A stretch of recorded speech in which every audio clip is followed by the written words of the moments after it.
in the dusty haze of a Kansas sunset, where the golden fields stretch like an endless ocean under a sky bruised purple. 14-year-old Leela Hayes stood alone on the edge of her family's weathered porch, her boots caked with the red clay of the farm, scraped against the splintered wood as she clutched a crumpled note in her fist. The latest poison from the wolves at school who called her hayseed, and dreamed up torments just to watch her flinch.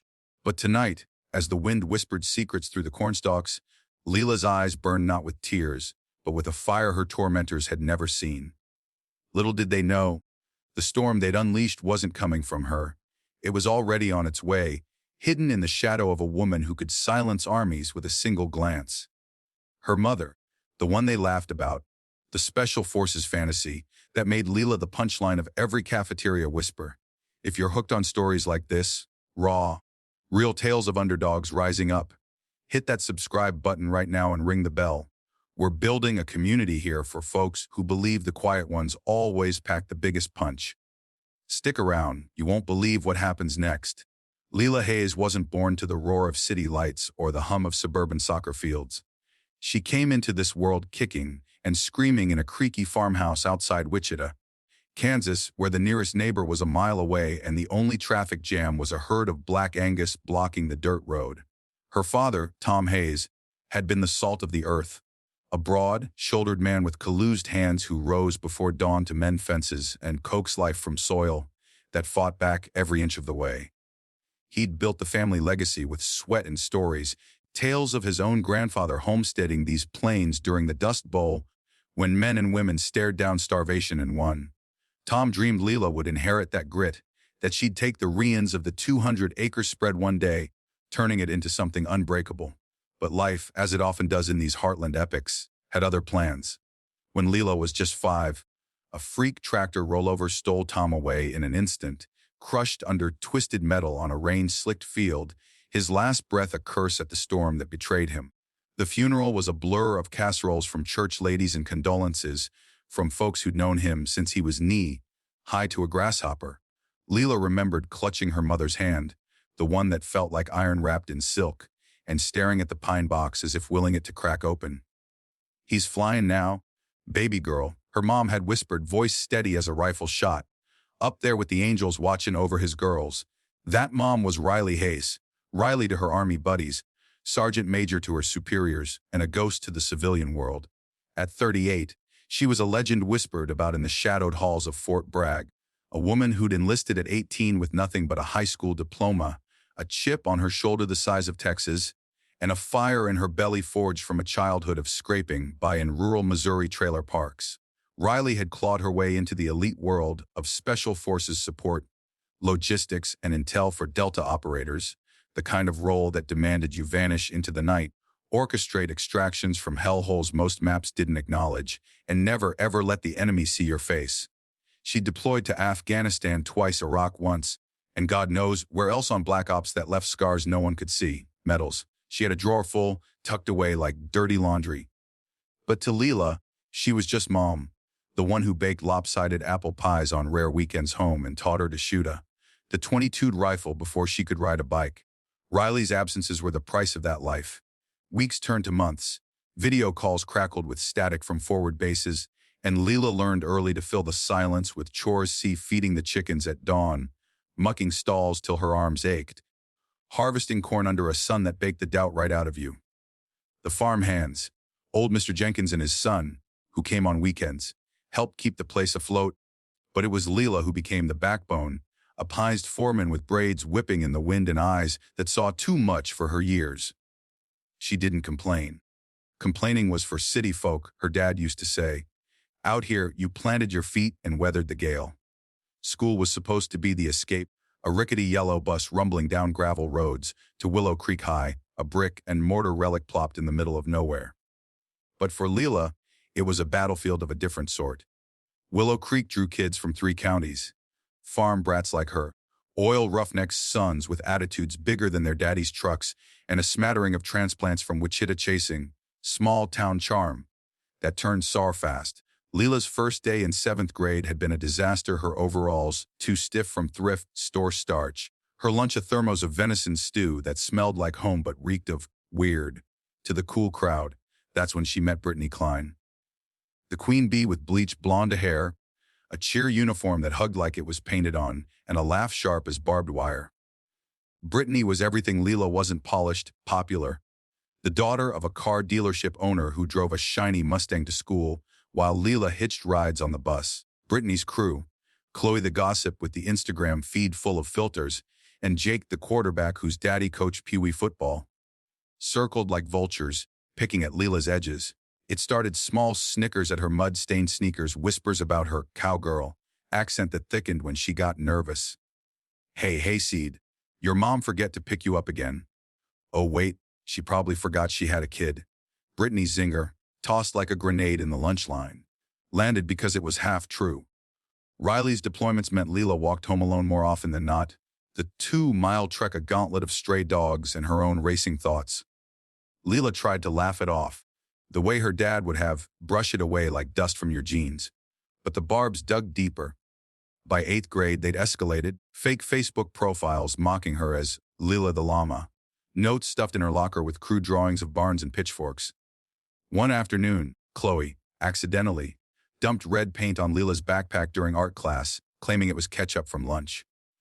The teacher, Mrs. Hargrove, sighed and handed Leela a rag, muttering about clumsy kids these days, no detention, no apology, just Leela scrubbing stains till her fingers pruned, tears mixing with the dye. The real breaking point came over the Special Forces lie, or what Brittany deemed a lie. It slipped out one rainy Tuesday in social studies when Mr. Ellis asked the class to share family histories. Kids boasted about grandpas in Vietnam, uncles in the Gulf.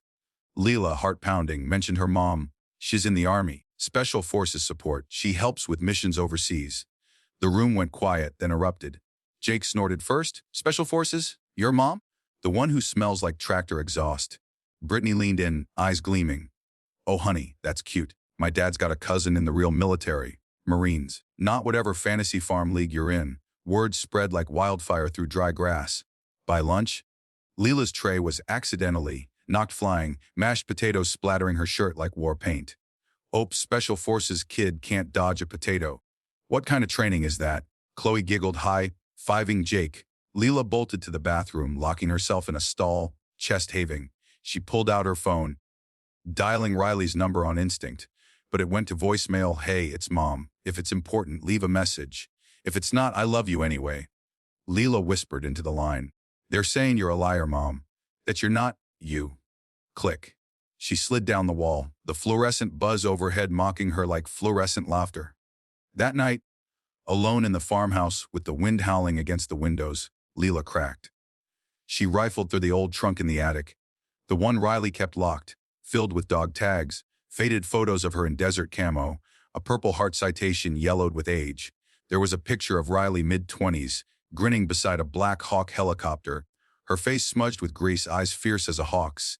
Leela traced the lines, remembering stories Riley told in snippets. The night raid in Kandahar, where she coordinated air support for a pinned-down team, whispering coordinates into a radio while bullets chipped the sandbags around her. It's not glory, baby, Riley would say. It's ghosts and goodbyes, but it's family, the kind that bleeds for each other. Leela snapped a photo of the citation, her thumb hovering over the send button. She wanted to prove them wrong, to shove it in Brittany's smug face. But something stopped her. Pride, fear, or maybe the haze grit, the kind that said you don't swing first, you wait for the wind to shift. Instead, she texted Riley, school sucks, miss you. Love, your hayseed. The reply came hours later, at 2 a.m. Tin-tight, kiddo. Mama's wheels up soon. Proud of you. Always. The bullying didn't let up. If anything, it sharpened. Brittany's crew turned it into a game. Special Forces Challenge, they called it. During PE, Jake would bush Leela with dodgeballs, yelling, "Incoming soldier! Where's your mom to save you now?" Chloe started a group chat. Leela wasn't even in it, but screenshots leaked via sympathetic classmates, filled with memes of Riley as a cartoon farmer in fatigues. Caption, Delta Force, Dairy Edition. The worst was the assembly, school-wide anti-bullying week with posters about kindness matters. As the principal droned on, Brittany leaned over in the bleachers, whispering loud enough for the row to hear. Bet your mom's too busy milking cows to care about kindness. Lila's cheeks burned, but she bit her tongue. Inside, though, the fire raged. Nights blurred into a routine of farm work and forced smiles, milking Bessie the Holstein at dawn, her hands raw on the teat, algebra homework by lantern light when the power flickered, staring at the stars from the hayloft, wondering if Riley was under the same sky, dodging worse than dodgeballs. Mr. Jenkins noticed the hollows under her eyes. "Girl, you carrying the weight of the world on them shoulders," he'd gruff, handing her a thermos of coffee laced with whiskey. "Your paid say spit in the devil's eye and keep plowing." Leela nodded, but the weight pressed harder. Then came the Harvest Festival, the annual Willow Creek Hoedown, a riot of hayrides, pumpkin carving, and bluegrass bands under strung-up lights. It was the social event of the fall, where farm kids rubbed elbows with townies, and everyone pretended the hierarchies dissolved in the cider. Leela's invite was courtesy of her 4-H club, but she dreaded it like a root canal. Riley had promised to try, her latest rotation ending early maybe. But comms were spotty. "Fingers crossed, baby." Her last message read. Leela arrived in her Sunday best, a denim skirt her grandma had sewn, boots polished to a shine, hair in loose waves that caught the bonfire glow. She stuck to the edges at first, helping with the apple bobbing station, laughing politely at the little kids' splashes. But Brittany's crew spotted her like heat, seeking missiles. There they were, clustered by the keg, Brittany in a low-cut top and jeans that screamed trouble, Jake with a red Solo cup, Chloe snapping selfies. "Look who crawled out of the barn." Brittany crowed, her voice carrying over the fiddles. Heads turned. Laughter rippled. Leela froze, apple in hand, water dripping from her chin. Even in Brittany, she managed, voice steady as she could make it. But they closed in, a pack with teeth. Jake sloshed his drink toward her boots. "Oops. Special Forces reflexes not what they used to be." Chloe giggled, phone out, recording. "Smile for the gram hayseed." Fum mommy myth busted. The crowd thickened, curious teens, oblivious parents sipping punch. Brittany stepped closer, breath hot with cheap vodka. "You know what your problem is?" Leela, lies, big fat ones. Like saying your mom's some kind of Rambo when we all know she's probably waiting tables at the diner. Or worse, cleaning barns. "Admit it, she's a joke just like you." Something snapped in Leela then. Not rage, but a quiet thunder, the kind that builds in the gut of a storm. She straightened, meeting Brittany's eyes, those ice blue chips that had cut her for years. "My mom's no joke," Leela said, words low but clear, slicing through the murmurs. "She's saved lives you can't even imagine.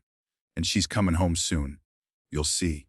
The laughter exploded. Jake doubled over. "Oh man, the delusion!" "Call the men in white coats." Chloe zoomed in on her phone. "This is gold. Viral gold." Brittany shoved Leela's shoulder. Light, but enough to make her stumble into the hay bale. "Prove it, liar." "Call her right now. Let's see if Supermom picks up from her shift at McDonald's." Lila's hand trembled as she pulled out her phone. The screen blurred, but she dialed. Ring, ring, voicemail. "The jeer swelled, told ya? Ghosted by mommy?" Brittany snatched the phone, holding it aloft like a trophy. "Listen up, Willow Creek." Lila Hayes, queen of fibs. Can't even get her own mom on the line. Tears pricked Leela's eyes, hot and furious. She lunged for the phone, but Brittany danced back, waving it. The bonfire crackled mockingly, casting long shadows that danced like demons. The music faltered, the band sensed the shift. Parents glanced over, frowning but not intervening. Small-town Cody kids will be kids. Leela's heart hammered, a war drum in her chest. This was it, the pinnacle of their cruelty. The moment they'd break her for good. And then, from the gravel lot beyond the lights, came the low growl of an engine. Not the putter of a pickup, but something deeper, authoritative, a black SUV unmarked, cutting through the night like a blade. Headlights swept the crowd, pinning Brittany mid-laugh. The phone slipped from her fingers, clattering to the dirt. Leela caught it, breath catching. The door opened. Out stepped Riley Hayes. She wasn't in fatigues. No camo, no tactical vest. Just jeans faded from wear, a black leather jacket zipped against the chill, and boots that echoed like judgment on the packed earth. Her hair, cropped short and streaked with the first hints of silver, framed a face carved from granity high cheekbones, a scar faint along her jaw from a shrapnel kiss in Fallujah. But it was her eyes, storm, gray unblinking, that silenced the night. They scanned the circle, assessing threats in milliseconds, a habit from years of scanning horizons for IEDs. The crowd parted like the Red Sea. Whispers rippled. "Who's that? Looks like trouble." Brittany's smirk faltered, morphing into a rictus grin. "Hi, can we help you?" Riley didn't acknowledge her. Her gaze locked on Leela, softening like dawn breaking. Hey, baby girl. Her voice was gravel and honey, carrying the faint twang of Ozarks mixed with the clipped precision of barracks. She crossed the space in 3 strides, pulling Leela into a hug that smelled of jet fuel and home, fierce, enveloping, the kind that said, "I've got you." Leela melted into it, sobs breaking free. "Mom, they said." "I heard enough." Riley pulled back, cupping Leela's face, thumbs brushing away tears. "You stood tall. That's my girl." Then, without breaking eye contact with her daughter, she turned to the ring of tormentors. The temperature dropped 10 degrees. Brittany recovered first, chin jutting. "Who the hell are you? This is a private party." Riley's smile was a blade, sharp, humorless. "Riley Hayes, Leela's mom." She let it hang, watching realization dawn. Jake shifted, cup sloshing. Chloe's phone trembled in her grip. "And you must be the entertainment." Brittany laughed. "Forced." "Oh, the mom. Special forces, right? That's rich. Lady, we were just messing around." "Leela here's got a wild imagination." Riley's eyes narrowed, flicking to the phone on the ground, then back. "Imagination, huh? Funny. Last time I checked, Delta don't run on fairy tales." She stepped forward, casual as a stroll, but the air thickened. "See, I just flew in from Bragg. 14 hours, 2 layovers, 'cause my girl needed me. And on the way I got a text with screenshots. Real cute stuff. Cows in camo, barns blowing up. Real original." The color drained from Brittany's face. Jake muttered, "Shit." Chloe pocketed her phone like it burned. Riley circled them slow, like a wolf eyeing a lame deer. "Now, I ain't one for schoolyard drama. Spent half my life dodging bullets in places that make your spray tans peel. But I know a bully when I see one. And I know regret." She stopped in front of Brittany, close enough to count the fake lashes. "You ever wonder what it's like, sweetheart, to stare down a man with an AK, knowing one wrong call and your team's gone? That's my Tuesday. That's what lets me sleep, knowing my daughter's safe." Brittany swallowed, voice small. We were just joking." "Joking," Riley echoed, flat, like when you dumped paint on her bag, or knocked her tray, or made her cry in a bathroom stall 'cause you can't stand seeing someone stronger than you. Her voice dropped, lethal soft. "Lila's stronger. She's got dirt under her nails from feeding this town, heart big enough to forgive fools like you. Me. I ain't so generous." The principal, Mr. Ellis, pushed through then, red-faced. "Mrs. Hayes, what's going on here?" Riley didn't flinch. "Just a chat, sir, about respect." She nodded to Leela. "But if you need details, ask your students. They've been real vocal." Ellis glanced at the frozen teens, the phones now hidden. "Brittany, Jake." They stammered denials, but the crowd murmured truths. Witnesses spilling like overripe pumpkins. Riley pulled Leela aside, murmuring, "You okay?" Leela nodded, eyes wide with awe. "Yeah. How'd you know?" "Tracked your phone, baby. Old habit." Riley winked, but her jaw tightened. "No one messes with my blood." The fallout was swift, cinematic in its justice. Ellis hauled the trio to his office, Riley's statement. A calm, devastating recounting laced with just enough classified vagueness to unnerve, sealing the deal. Suspensions. 2 weeks for Brittany and crew, mandatory counseling, community service at the local VFW hall, reading letters from Gold Star families. The group chat dissolved overnight. Apologies flooding Leela's inbox like rain after drought, halting handwritten ones delivered by tearful parents at the farm gate. But the real magic unfolded in the days after. Leela walked taller, her chin up like a flag on a mast. Classmates who once averted eyes now nodded hellos, drawn to the quiet power radiating from her. In English, when they studied To Kill a Mockingbird, Leela raised her hand first, voice steady. "Scouts like me, outnumbered, but she don't back down. 'Cause she knows her daddy's coming." The class applauded. Even Mrs. Hargrove smiled. Riley stayed a week, longer than her schedule allowed, pulling strings with Siaz who owed her favors. They rebuilt fences together, Riley teaching Leela knife throws into a hay bale's aim, for the soft spots, always. Stories by the fire pit of ops gone sideways and brothers, in arms she'd pulled from the brink. Special forces ain't about being a superhero, Leela. It's about the team, the ones who got your 6. Leela soaked it up, the missing pieces slotting into place. Father gone, mother phantom, no more. She was whole one evening. As the harvest moon rose fat and orange, they sat on the porch swing, creaking in rhythm. "You saved me, Mom," Leela whispered. Riley shook her head, arm around her shoulders. "Nah, you saved yourself. I just showed up." She paused, eyes distant. "You're paid, be proud. Of both his girls." Leela leaned in, the weight lifting like fog burning off. The bullies. They slunk back changed, Brittany quitting cheer, volunteering at the food bank instead, her edge dulled to something human. Jake apologized in the hall, mumbling about his own dad's belt leaving marks. Chloe deleted her Insta, starting fresh with posts about kindness quotes. Small victories, but victories nonetheless.